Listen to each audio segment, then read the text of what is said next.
Hi, Bill Riley with Riley Private Client. I want to spend just a quick few moments here talking about what happened yesterday, try to give some insight into it from what I see, and kind of calm everybody's nerves a little bit. Now, what did happen yesterday? Well, really, what we have is you need to understand how markets work. Markets go up and markets go down. In fact, at one time when I was a branch manager back in my old days, we had one of our stars, let's call brokers, was asked to do a talk on a TV show. Well, back then compliance was pretty strict. So he goes, what can I say? What can I not say? So I called the compliance guy and he goes, here's what he says. The markets will continue to go up until they decide to go down. It was hilarious because the interviewer thought that was great information. And my good friend, still an old friend, he says, all I could do not to laugh because I told them nothing but compliance was happy with it. So markets do go up and markets do go down. Sometimes markets just get a behavioral pattern where they're looking for something so they can sell. We all know the markets are at a very high here and somewhat overbought and overvalued in some areas. So when you have something, what we call black swans come out of nowhere, which is basically a Chinese real estate developer that got overextended and may not be able to make his interest payments. Well, the market took that as like another Lehman Brothers 2008. It is not. It's not even similar.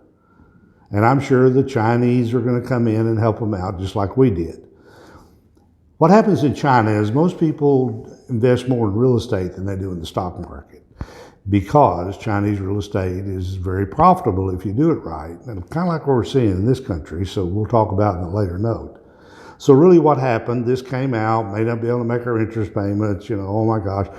Well, it's very isolated. And what really confused me yesterday is that had an effect on Kroger. Kroger was one of the star picks last week, and it sold off some. Now, can you explain to me why a Chinese real estate development company that's having some financial issues has any effect on Kroger? That's the stock market. What I want you to understand is this, is that there are disruptions in markets. Markets never go straight up.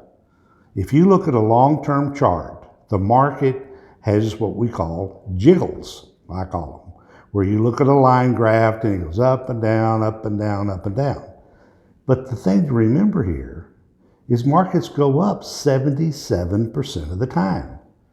And once in a while you get over to that other area, but then it corrects itself. I'm not going to make this very long because I did some work on this last night trying to figure out exactly where we were and what was happening over there because it was kind of confusing to me that this would cause this disruption. And I think it will pass. The thing to pay attention to on the next few days is primarily what the Fed's going to say. That's going to be a very critical point. I imagine they're not going to say much because if they were going to make some changes, this postponed it. And we really don't see any interest rate increases until maybe 2023. So nothing's changed.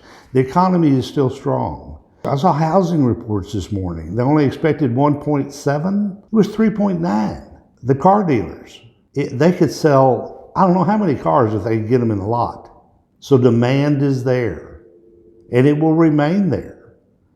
People are flush with cash. People have a lot of money on the sidelines. But these disruptions come, and people get upset. I got a lot of texts last night, mainly from new investors, because one of them even referred, is this going to be like the pandemic? No, it's not going to be like the pandemic. This is no relation to that. It's just a company that got itself in trouble, made the headlines, and all of a sudden the rumor mongers come out that everything's just going to crater. The Chinese aren't going to let that happen. They're trying to rebuild their economy too. They don't want to go through what we went through in 2008. September is always a month like this. I always tell everybody, September has notorious. And here's one of the reasons. I used to try to think, well, why is this happening? Why is this happening? You got to remember that in the early days of the markets, in the turn of the century, Charles Dow came up with the Dow theories. We were an agrarian society. I grew up on a ranch. September was hauling hay.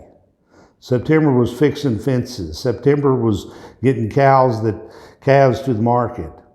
So you didn't focus on certain things, and money then moved into the agrarian society. That's why anybody that the stock market back in those early days, cash exited and went to the agrarian markets. So here's what we need to do.